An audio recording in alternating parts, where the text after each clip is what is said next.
Matagumpay na sinagawa ng Ipasindayaw Cups ang bisita eskwela I Am Strong at Project Juana na ginanap sa Barangay Don Roque at Tubungan, Kalanasan, Apayao nito lamang ika-12 at ika-12 ng Setyembre taong kasalukuyan.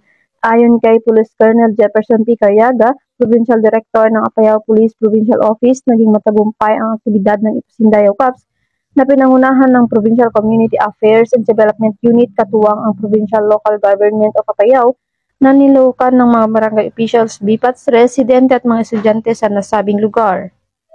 Itinampok sa aktibidad ang pagbabahagi ng libreng t-shirt, pag-check ng BP Foods and Snacks School Supplies. Bukod pa rito ay itinalakay rin ang RA 8353 o RAPE, BOWSI, Health Awareness, Bawal Bastos Law at Anti-Bullying. Hindi nag-alintana ang Ipasindayaw Cups na ipakita, ibahagi at ipadama ang kanilang malasakit at serbisyo publiko sa ating mga mamamayan at maghahatid ng impormasyon para sa kanilang kaligtasan at kaalaman.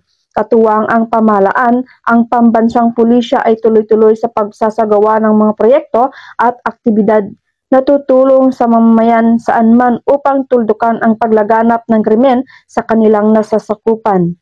Mula dito sa Apayao Police Provincial Office, ako ang inyong PNN correspondent, Patrolwoman Mayra Beran, alagad ng batas, tagataguyod ng Balitang Pulis.